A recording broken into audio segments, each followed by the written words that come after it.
अस्सलाम वालेकुम। अच्छा, जो आज हम टॉपिक डिस्कस करेंगे वो है नेफ्रोटिक सिंड्रोम। इसमें से एग्जामिनर मोस्टली क्वेश्चन ज़रूर पिक करता है। रेनल में से क्वेश्चन पिक करना और एग्जामिनर नेफ्रोटिक और नेफ्रिटिक सिंड्रोम में से क्वेश्चन ना ले, ऐसा पॉसिबल ही नहीं है। इसीलिए ये टॉपिक हमने बहुत अच्छे से करना है। ठीक है, मैं कोशिश करूँगा थोड़ा बहुत इसमें मेडिसिन का भी आपको टच दे दूँ। ठीक है, क्योंकि मेडिसिन में काफ़ी इंपॉर्टेंट बातें लिखी हुई है। यहाँ पे उसका ट्रीटमेंट भी मेंशन नहीं है, डायग्नोसिस भी मोस्ट लाइकली नहीं है, थोड़ी बहुत लिखी हुई है, तो हम इसमें वो भी ऐड कर लेंगे। अच्छा, नेफ्रोटिक सिंड्रोम में सबसे पहले ना आपको नॉर्मल स्ट्रक्चर पता होना चाहिए। सबसे पहले किडनी का क्या होता है, बेसमेंट मेम्ब्रेन होती है। ठीक है, और उसमें क्या होता है, और उसमें कह लें कि आप पोडोसाइट्स होते हैं। ठीक है, मैं भी आपको बना के भी दिखाऊंगा कि पोडोसाइट कैसे होते हैं। और फिर एंडोथीलियल सेल होते हैं। ठीक है, इसके अंदर इन सब में से किसी एक पे भी इशू होगा ना, तो फिर डिपेंड करता है इसकी कॉज पे क्या हो सकती है नेफ्रोटिक सिंड्रोम की। या उसमें ग्लोमेरुलर बेसमेंट मेम्ब्रेन डैमेज हो रही है, या पोडोसाइट डैमेज हो रहे हैं, या एंडोथेलियल सेल डैमेज हो रहे हैं। ठीक है, सबसे पहले बात करें इसमें नेफ्रोटिक सिंड्रोम में होता क्या है। इसका जो की फीचर है, इसमें ये होता है कि मैसिव प्रोटीन यूरिया होता है। मैसिव प्रोटीन यूरिया मतलब क्या है इस चीज़ का, कि जो प्रोटीन यूरिन में जो प्रोटीन आएगी ना, वो 3.5 ग्राम पर डे आएगी। ठीक है, 3.5 ग्राम पर 24 आवर, 24 घंटे में 3.5 से ज़्यादा प्रोटीन हमारी किस में आएगी, यूरिन में आएगी। ठीक है, अब देखिए, अब जो नॉर्मल हमारा जनरल कॉन्सेप्ट था, हमने बेसिक्स में भी बड़ी काफ़ी डिटेल में चीज़ें पढ़ी थी, कि फॉर एग्जांपल फिजियोलॉजी में भी पढ़ी थी कि जब हमारी प्रोटीन लॉस होती है, मतलब अगर हम बात करें किस प्रोटीन की बात करें, मोस्ट लाइकली हम बात करें कि हमारी एल्ब्यूमिन प्रोटीन लॉस हो रही है। कहाँ से, किडनी से। अब देखें, जब हमारी एल्ब्यूमिन प्रोटीन लॉस हो रही है, एल्ब्यूमिन प्रोटीन किसको मेंटेन करता था, ओनकोटिक प्रेशर को। ठीक है, ओनकोटिक प्रेशर को। अब ना एक दो प्रेशर आपको पता होना चाहिए, इनके फंक्शन क्या होते हैं। एक होता है ओनकोटिक प्रेशर, दूसरा होता है हाइड्रोस्टेटिक प्रेशर। ये देखें, ये एक ब्लड वेसल है, इसमें ऐसे ना फ्लूइड ब्लड रन कर रहा है हमारा। ये इंटरस्टिशियल स्पेस है, ये वाली।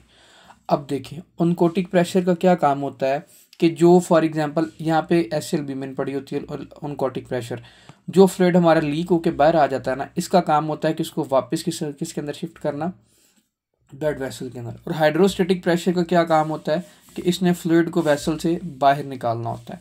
ठीक है, और ओनकोटिक प्रेशर को कौन मेंटेन करता है, एल्ब्यूमिन प्रोटीन। कौन सी प्रोटीन करती है, एल्ब्यूमिन प्रोटीन। अब देखें, फॉर एग्जांपल किसी के अंदर एल्ब्यूमिन की क्या होगी है, डेफिशिएंसी होगी है, एल्ब्यूमिन प्रोटीन की क्या होगी है, डेफिशिएंसी। तो जो उसका ओनकोटिक प्रेशर था, क्या वो मेंटेन रहेगा, डेफिनेटली उसका ओनकोटिक प्रेशर मेंटेन नहीं रहेगा। जब उसका ओनकोटिक प्रेशर मेंटेन नहीं रहेगा, अब मुझे बताएं, क्या उसका जो फ्लूइड बाहर निकल रहा था यहाँ से ब्लड वेसल से, क्या वो वापस जाएगा ब्लड वेसल्स के अंदर, नहीं जाएगा। ओनकोटिक प्रेशर क्या हो गया, कम हो गया। ठीक है, ओनकोटिक प्रेशर कम और हाइड्रोस्टेटिक प्रेशर क्या हो गया, ज़्यादा। इसमें ओनकोटिक प्रेशर कम और हाइड्रोस्टेटिक प्रेशर क्या हो गया, इसमें ज़्यादा हो गया। ठीक है, ऐसे ही जब हमारा हाइड्रोस्टेटिक प्रेशर ज़्यादा हो जाएगा, ओनकोटिक कम हो जाएगा, फ्लूइड हमारा लीक होगा, तो इसकी वजह से क्या हमें एडीमा हो सकता है, डेफिनेटली एडीमा हो सकता है। तो इस पेशेंट के अंदर क्या होगा, एडीमा। मोस्ट लाइकली कौन सा होगा, पिटिंग एडीमा। अच्छा, अब ना दो तरह के एडीमा होते हैं, एक होता है पिटिंग एडीमा और एक होता है नॉन पिटिंग एडीमा। दोनों में डिफरेंस क्या है। पिटिंग एडीमा में ये होता है कि जब आप स्किन को प्रेस करते हो ना, तो स्किन अंदर की तरफ चली जाती है। लेकिन नॉन पिटिंग एडीमा में होता है कि स्किन अंदर की तरफ प्रेस नहीं होती, हार्ड हो जाती है। स्वेलिंग होती है लेकिन वो हार्ड होती है। पिटिंग एडीमा में स्वेलिंग होती है लेकिन वो हार्ड नहीं होती। दोनों में डिफरेंस क्या है, अगर तो फॉर एग्जाम्पल एल्ब्यूमिन की डेफिशिएंसी की वजह से हो रहा है ना एडीमा, किसकी वजह से, एल्ब्यूमिन की डेफिशिएंसी की वजह से, तो फिर कौन सा होगा, पिटिंग एडीमा। अगर तो फॉर एग्जाम्पल लिम्फेटिक ब्लॉकेज की वजह से हो रहा है ना, ठीक है, लिम्फेटिक ब्लॉकेज की वजह से, तो इसका मतलब ये है कि उस पेशेंट के अंदर क्या है, नॉन पिटिंग एडीमा। और पिटिंग और नॉन पिटिंग में क्या, मैंने आपको डिफरेंस पहले बता दी है। मोस्ट लाइकली लिम्फेटिक जब ब्लॉक हो जाती है, तो जो हमारा फ्लूइड लीक करता है वो वापस नहीं जाता किसके अंदर, वेसल्स के अंदर। इसका काम होता है, फॉर एग्जांपल हम अपर लिम्ब की बात करें ना, लिम्फेटिक्स का काम होता है कि जो इंटरस्टिशियल फ्लूइड में यहाँ इकट्ठा हुआ ना, इंटरस्टिशियल स्पेस में फ्लूइड इकट्ठा हो गया, इसने इसको यहाँ से पिक करना है और हमारी जगलर वेन की तरफ ले जाना और जगलर वेन में ड्रेन कर देना। ठीक है, अब फॉर एग्जाम्पल लिम्फेटिक ब्लॉकेज हो गया तो फ्लूइड पिक नहीं होगा, इसीलिए इसके अंदर नॉन पिटिंग एडीमा होता है। ये एक मेन डिफरेंस है, ये आपने इसमें जरूर याद रखना कि पिटिंग एडीमा क्या होता है और नॉन पिटिंग एडीमा क्या होता है। ठीक है, नेफ्रोटिक सिंड्रोम के पेशेंट में सबसे पहले क्या हुआ, हाइपोअल्बुमिनीमिया हुआ, उसकी वजह से पेशेंट को क्या हो गया, एडिमा हो गया। ठीक है। फिर उसके बाद हमने किसकी बात कर ली, पिटिंग एडिमा की बात कर ली। वो क्या होता है कि जब हमारी एल्ब्यूमिन कम होती है, ऑनकोटिक प्रेशर कम होता है, हाइड्रोस्टेटिक प्रेशर बढ़ जाता है, तो उसकी वजह से क्या हो जाता है, एडिमा हो जाता है। ठीक है, दो चीज़ें देख ली। अब देखें, अब फॉर एग्जांपल हमारी जो गैमा ग्लोबिनीमिया, ये है दूसरी प्रोटीन है गैमा ग्लोबुलिन, अगर ये फॉर एग्जांपल यूरिन में आएगी, गैमा कौन सी, गैमा ग्लोबुलिन, इसका क्या काम होता है, इसने इन्फेक्शन के अगेंस्ट लड़ना होता है। अब देखें, अब फॉर एग्जांपल हमारी गैमा ग्लोबुलिन जो प्रोटीन है वो यूरिन में आ रही है, तो इन्फेक्शन के चांसेस क्या होंगे, इंक्रीज कर देंगे। जब इन्फेक्शन के चांसेस इंक्रीज कर देंगे बॉडी में, ठीक है, इसमें आपने ये इंपॉर्टेंट पॉइंट याद रखना है कि जब गैमा ग्लोबुलिन आती है यूरिन में तो इन्फेक्शन के चांसेस बढ़ जाते हैं पेशेंट के अंदर।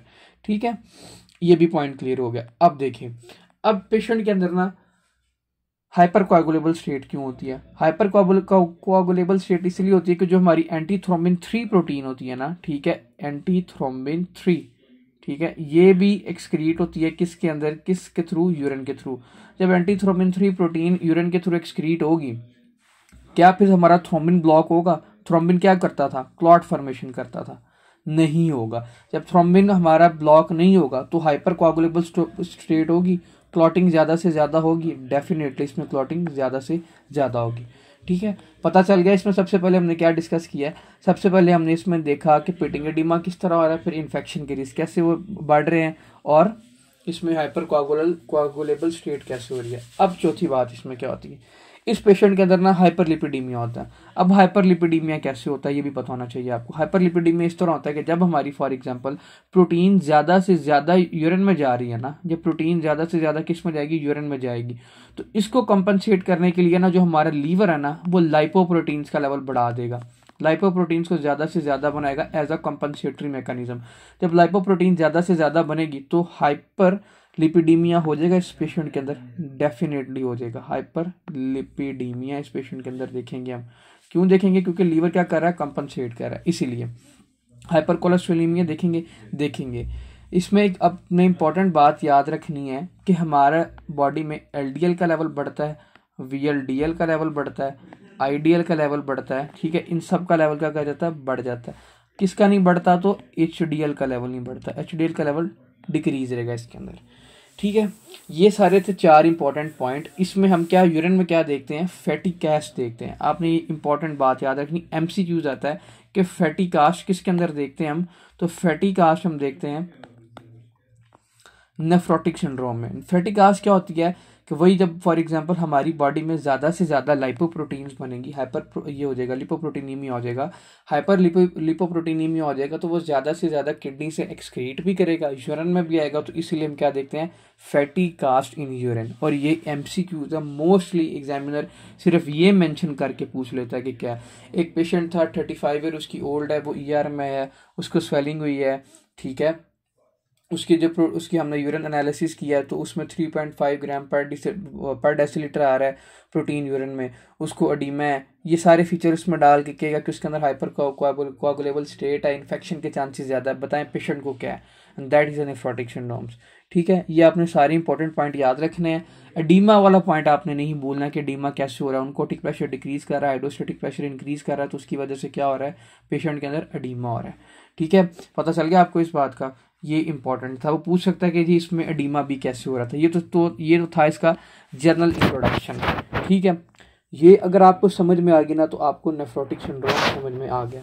अब इसकी कॉजेज क्या होती है नेफ्रोटिक सिंड्रोम की, कॉजेज इसकी होती हैं, एक होती है प्राइमरी कॉजेज, दूसरी इसकी क्या होती हैं, सिस्टेमिक कॉजेज। प्राइमरी कॉजेज में सबसे पहले क्या हो सकता है, मिनिमल चेंज डिजीज, आपने याद रखनी है, मिनिमल चेंज डिजीज। ठीक है, नंबर 1। नंबर 2 इसकी क्या कॉज हो सकती है, नंबर 2 इसकी कॉज हो सकती है मेम्ब्रेनस ग्लोमेरुलोपैथी हो सकती है। क्या हो सकती है, मेम्ब्रेनस ग्लोमेरुलोपैथी। अभी हम इन सब की डिटेल में जाएंगे कि ये कैसे करवाती हैं हमारी नेफ्रोटिक सिंड्रोम। ठीक है, नंबर 3 इसकी क्या कॉज हो सकती है, मेम्ब्रेनस प्रोलिफरेटिव ग्लोमेरुलोनेफ्राइटिस हो सकता है। ठीक है,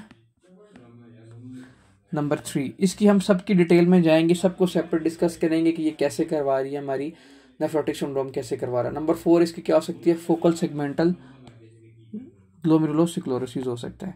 ठीक है,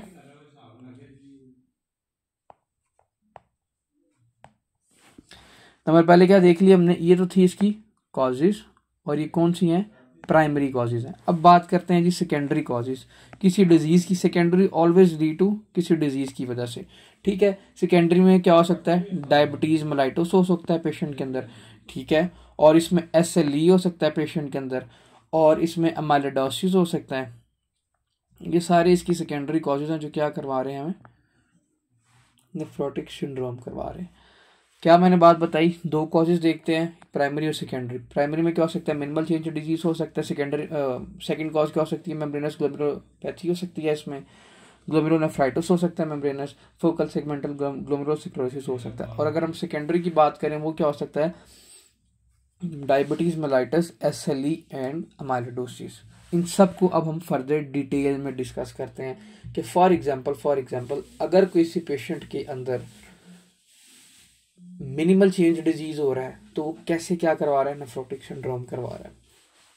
सबसे पहले क्या डिस्कस करना हमने, मिनिमल चेंज डिजीज, आज का टॉपिक। मिनिमल चेंज डिजीज को डिस्कस करने से पहले आपको इस चीज का पता होना चाहिए कि एग्जामिनर मस्ट इसमें से क्वेश्चन उठाता है, और इसमें से क्वेश्चन किस बेस पे उठाता है, एज की बेस पे। और ये किन में कॉमन होती है, मोस्टली चिल्ड्रंस में कॉमन होती है। ये बात आपने याद रखना है। एग्जामिनर मेंशन कर देगा 5 ईयर का, वो 5 ईयर ओल्ड बॉय है, ठीक है, उसके अंदर क्या है जी, उसको एडीमा है, प्रोटीन यूरिया है, ठीक है। वो मेंशन कर देगा जी उसके अंदर इन्फेक्शन के रिस्क चांसेस बहुत ज़्यादा हैं, उसको रिकरेंट इन्फेक्शन हो रहा है, नंबर 3। फिर वो इसके अंदर मेंशन कर देगा कि हाइपर कोआगुलेबल स्टेट है उस पेशेंट के अंदर, फैटी कास्ट यूरिन में। What is the most likely diagnosis, तो आपने इसका आंसर क्या लगाना है, मिनिमल चेंज डिजीज। क्वेश्चन कैसे उठाया, एज की बेस पे, ठीक है। एज की बेस पे सारा क्वेश्चन डिफ्रेंशिएट करेगा कि कैसे ये मिनिमल चेंज डिजीज है या मेम्ब्रेनस ग्लोमेरुलोपैथी है, ठीक है। एज, और मोस्टली 70% एग्जामिनर क्वेश्चन लेता है ये आपके सिर्फ मिनिमल चेंज डिजीज में से, और ये काफ़ी इंपॉर्टेंट है। सिर्फ एज की बेस आपको पता होना चाहिए कि अच्छा पेशेंट के अंदर क्या है, प्रोटीन यूरिया, एडिमा प्लस एज कम, डायरेक्टली हिट करना किसको, मिनिमल चेंज डिजीज को। समझ में आ गई। अच्छा, अब इसको आगे फर्दर मजीद डिस्कस करते हैं कि मिनिमल चेंज डिजीज में होता क्या है। मिनिमल चेंज डिजीज को ना हम एक और नाम देते हैं जिसको कहते हैं लिपिड नेफ्रोसिस। इसका दूसरा नाम क्या होता है, लिपिड नेफ्रोसिस। मैं अभी आपको बताऊंगा कि इसमें ना लिपिड नेफ्रोसिस होता क्यों है, ठीक है।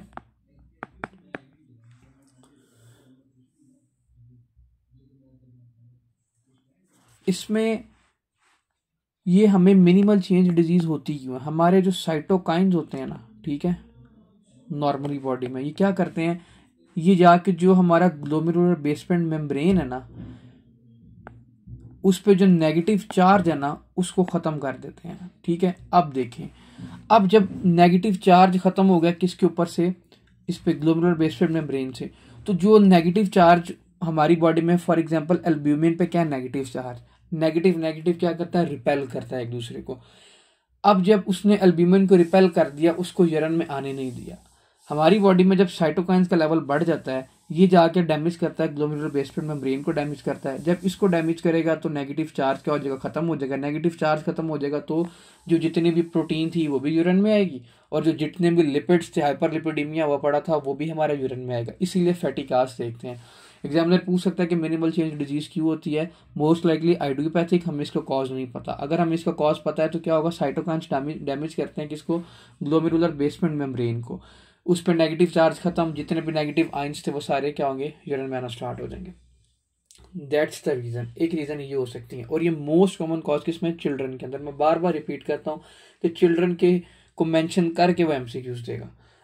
अच्छा, और किस रीजन की वजह से ये हो सकती हैं, और किस किस में ये देखा गया है, और ना मोस्ट लाइकली ये रेस्पिरेटरी इन्फेक्शन की वजह से हो सकती है। रेस्पिरेटरी इन्फेक्शन था, उसने जाके फॉर एग्जांपल वो बॉडी में रन कर रहा है, ब्लड में इन्फेक्शन आ गया, ब्लड में इन्फेक्शन आने की वजह से उसने किसको जाके डैमेज कर दिए, ग्लोमेरुलर बेसमेंट मेम्ब्रेन को उसने डैमेज कर दिया।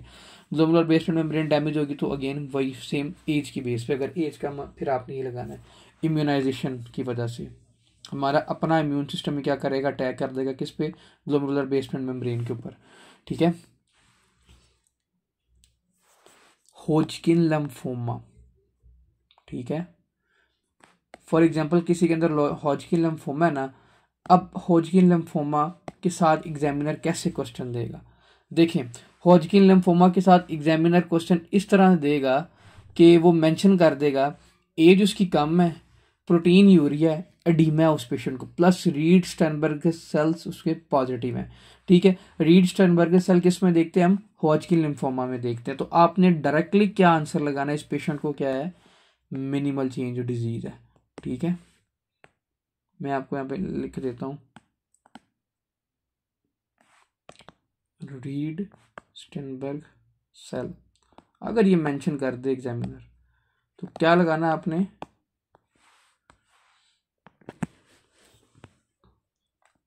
Minimal change disease.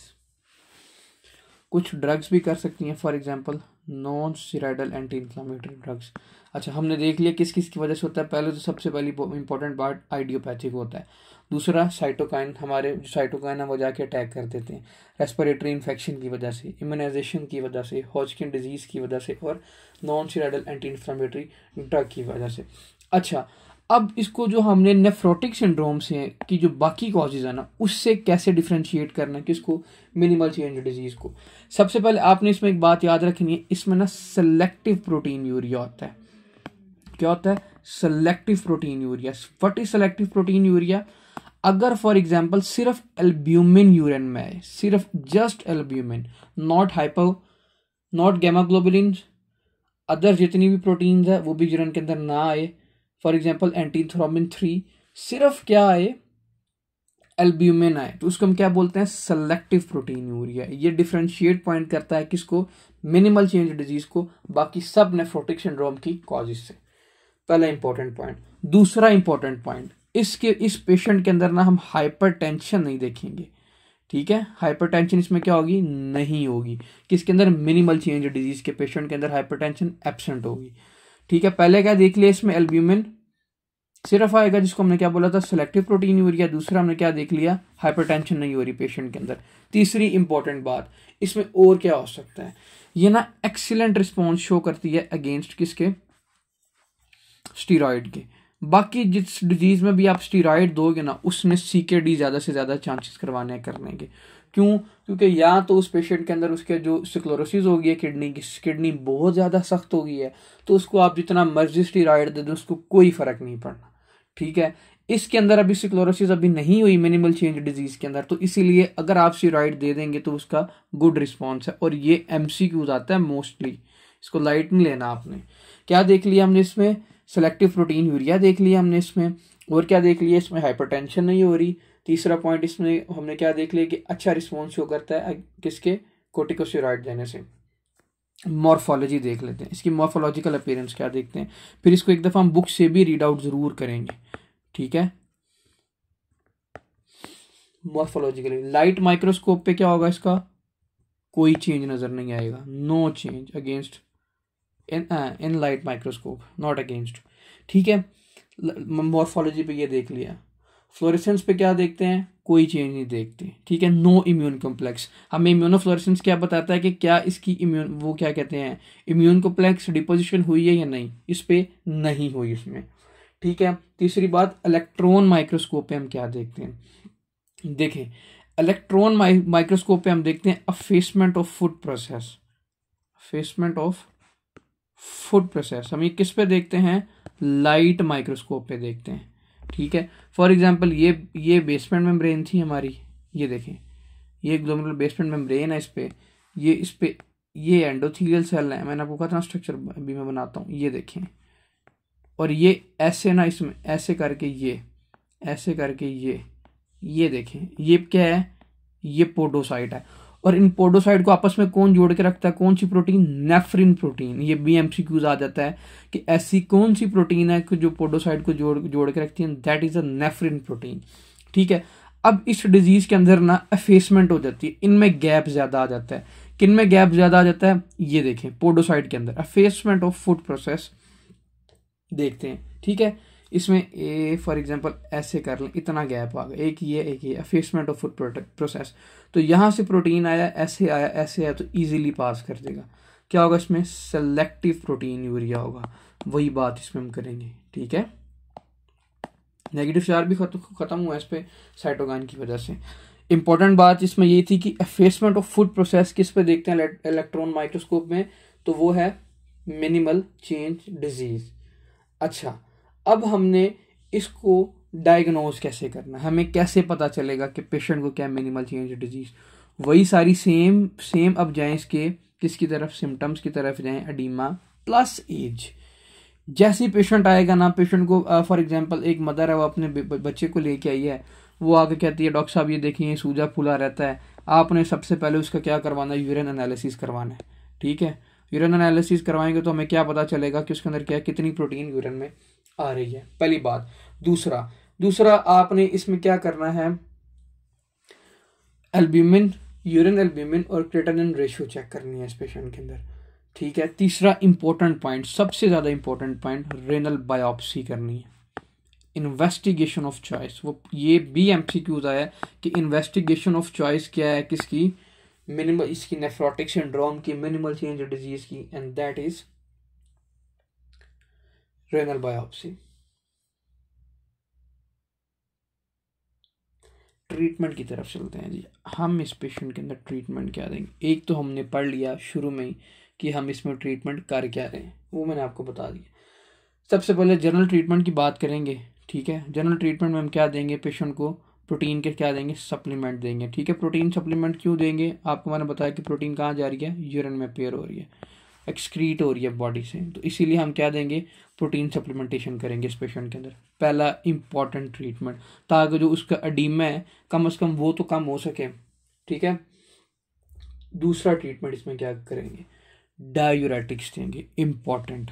ठीक है, जब बॉडी में एडीमा होता है ना, तो हम उस पेशेंट के अंदर क्या देते हैं, डायूरेटिक्स देते हैं। डायूरेटिक्स क्या करता है हमारे, फॉर एग्जांपल लूप डायूरेटिक्स की बात करेंगे तो वो हमारे thick ascending loop of Henle पे एक्ट करके वहाँ से सोडियम, पोटाशियम और 2 क्लोराइड की रीअब्जॉर्प्शन को क्या कर देगा, स्टॉप कर देगा। तो ये ज़्यादा से ज़्यादा किस में जाएंगी, सोडियम को कौन फॉलो करता है, वाटर फॉलो करता है, ये यूरिन में जाएंगी, तो एडीमा ट्रीट हो सकता है। ठीक है, एडीमा को ट्रीट करने के लिए हम या थायराइड डायूरेटिक्स देते हैं या लूप डायूरेटिक्स देते हैं। दूसरा ट्रीटमेंट हमने देख लिया। पहला क्या देखा हमने इसके अंदर, पहला हमने देखा जी ये फर्स्ट वन था and that is second one, diuretics देख लिए। थर्ड वन, अब तीसरे इसकी बात करते हैं कि आगे इस पेशेंट के अंदर क्या करेंगे। हमने बात की थी इस पेशेंट के अंदर क्या होता है, हाइपरलिपिडीमिया होता है। ठीक है, हाइपरलिपिडीमिया, अब पेशेंट के अंदर हाइपरलिपिडीमिया हो रहा है, तो उसको हाइपरलिपिडीमिया को ट्रीट करने के लिए हम क्या करेंगे, स्टेटिन ड्रग्स देंगे। स्टेटिन का क्या काम होता है हमारा, HMG को ए रिडक्टेज एंजाइम को क्या कर देती है, ब्लॉक कर देती है।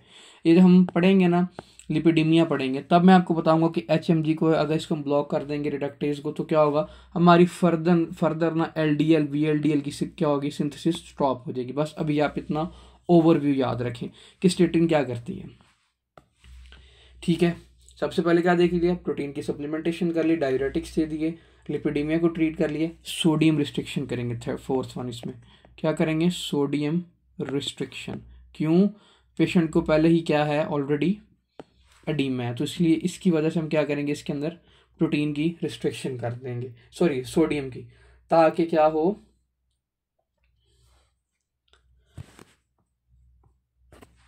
फर्दर हाइपरटेंशन इस पेशेंट के अंदर ना हो।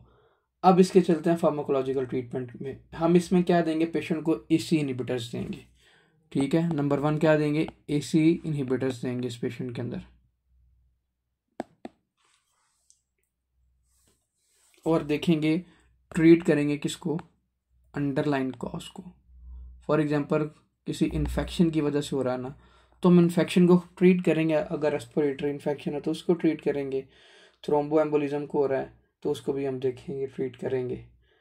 ये था इसका क्या, ट्रीटमेंट। और इसमें जो ट्रीटमेंट ऑफ चॉइस है पूछा जाएगा, जैसे हमने इन्वेस्टिगेशन ऑफ चॉइस किया था ना, वो पूछेंगे जी ट्रीटमेंट ऑफ चॉइस क्या, इस पेशेंट के अंदर क्या बेस्ट ट्रीटमेंट हो सकता है, दैट इज स्टीरॉयड। ये आपने मस्ट याद रखने हैं, इंपॉर्टेंट है, मस्ट याद रखने हैं। स्टीरॉयड क्या करेंगे, साइटोकाइंस को भी ब्लॉक कर देंगे, अगर इम्यूनाइजेशन हो रही है तो उसको भी ब्लॉक कर देंगे, इन्फेक्शन की वजह से हो रहा है तो उसको भी क्या कर देंगे, कम कर देंगे। इसीलिए हमने क्या देना है, स्टीरॉयड देना है इस पेशेंट के अंदर, याद रखने इस इंपॉर्टेंट बात को।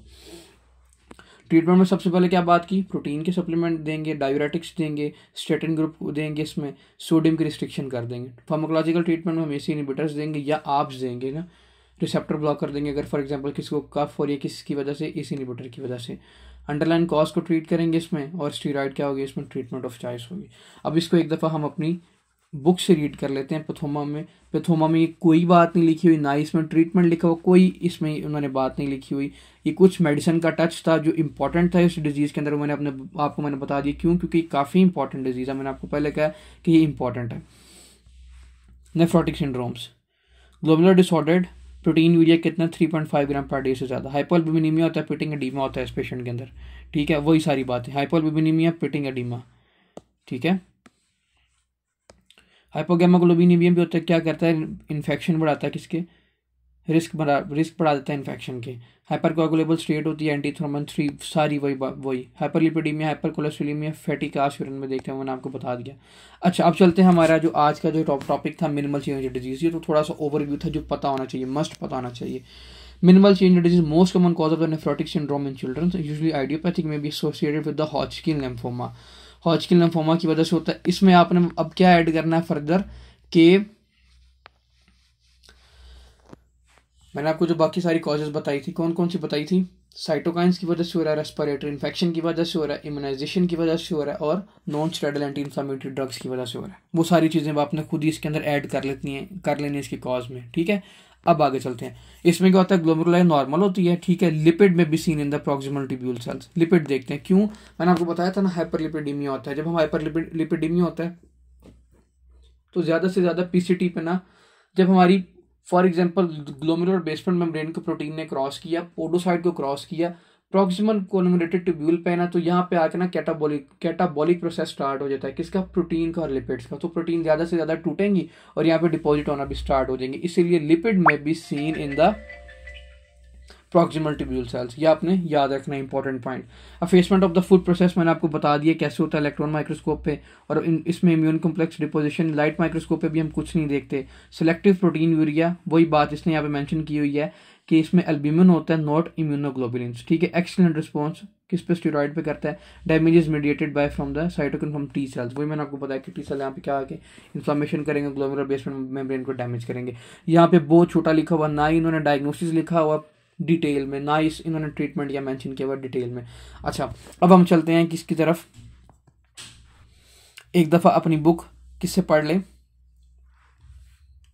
फर्स्ट एड से पढ़ लें। इधर से तो मस्ट पढ़ना है ना हमने, इधर से नहीं छोड़ना। कुछ एडिशनल पॉइंट भी लिखे होते हैं फर्स्ट एड पे मोस्टली, तो हम उसको भी एक दफ़ा रीड आउट कर लेंगे कि इधर यहाँ पे उन्होंने क्या मेंशन किया हुआ, ठीक है।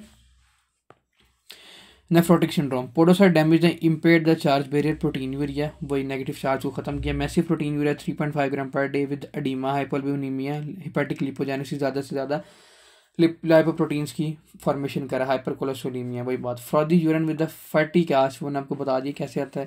हाइपरकोगुलेबल स्टेट होती है, इसमें एंटीथ्रोम्बिन 3 लॉस होता है, इसमें इन्फेक्शन बढ़ जाता है। Loss of IgGs in the urine and soft tissue compromise by the oedema, same. Ig जो हमारी एंटीबॉडी है वो भी यूरिन में अपीयर होती है। May be the primary example of direct podocyte damage. Primary में क्या होता है कि हमारे डायरेक्टली पोडोसाइट डैमेज होता है। सेकेंडरी में क्या होता है कि किसी सिस्टेमिक इन्फेक्शन, डायबिटीज मेलाइटिस की वजह से हो रहा है या माइलोडोसिस की वजह से होता है, पोडोसाइट डैमेज हो जाते हैं। फोकल सेगमेंटल ग्लोमेरुलोसिस कॉज हो सकती है, इसकी मिनिमल चेंज डिजीज हो सकती है, मेम्ब्रेनस नेफ्रोपैथी हो सकती है, माइलोडोसिस, डायबिटीज एंड ग्लोमेरुलर नेफ्रोपैथी, वही जो हमने प्राइमरी सेकेंडरी में उसको डिफरेंशिएट किया था। अभी जैसे देख लें, इसने यहाँ पे कहाँ मेंशन किया हुआ है हमारा मिनिमल चेंज डिजीज, ठीक है। Minimal change disease also called the lipoid nephrosis, यहाँ पे भी उन्होंने मेंशन किया हुआ।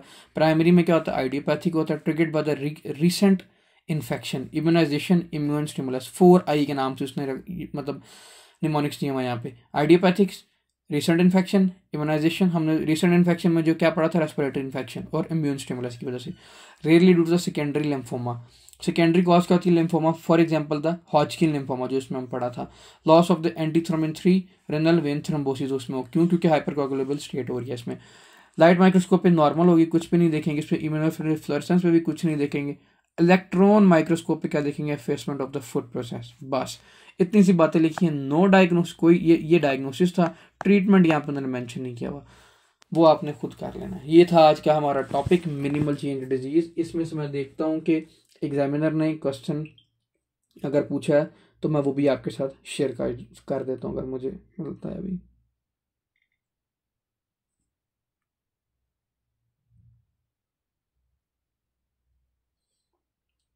ये देखें,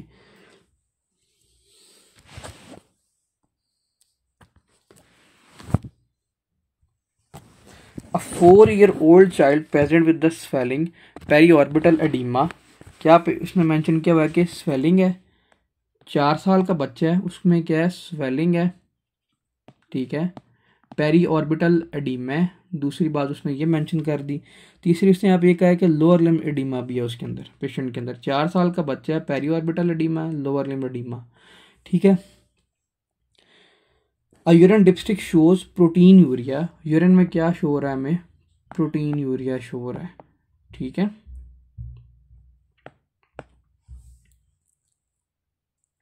इसमें जो रेनल फंक्शन है वो नॉर्मल है, ब्लड प्रेशर भी नॉर्मल है, बीपी नॉर्मल। मैंने आपको इसमें बताया था ना, वहाँ पढ़ाते वक्त मैंने पीछे बताया था कि इसमें ब्लड प्रेशर क्या होता है, नॉर्मल होता है, ठीक है। और जो कॉम्प्लीमेंट सिस्टम है वो भी क्या है, कॉम्प्लीमेंट लेवल है C3 AB, जितने भी है वो सारे क्या है, नॉर्मल है। कॉम्प्लीमेंट प्रोटीन्स भी क्या है इसमें, नॉर्मल है, ठीक है। उसने क्या डायग्नोसिस क्या है इसका बताएं। तो इस पेशेंट के अंदर 4 साल का पेशेंट है, पहले ये क्या है, 4 ईयर उसकी एज उसने मेंशन कर दिया है। स्वेलिंग है, पेरी ऑर्बिटल एडिमा है, लोअर लिम्ब एडिमा है इसमें, ठीक है। साथ उसने मेंशन कर दिया डिपस्टिक पे हमें क्या मिला है, प्रोटीन यूरिया मिला है, बीपी नॉर्मल है, कॉम्प्लीमेंट प्रोटीन नॉर्मल है। ये सारी पीछे हमने उसके अंदर पढ़ी है डिजीज में। तो ये क्या है, मिनिमल चेंज डिजीज। और ये उसने तकरीबन 5 से 6 दफ़ा रिपीटेडली क्वेश्चन NLE में पूछा हुआ है, ठीक है। इंपॉर्टेंट है ये डिजीज, इसको आपने अच्छे तरीके से करना। अगर किसी का भी कोई क्वेश्चन हुआ तो वो कमेंट सेक्शन के अंदर पूछ सकता है।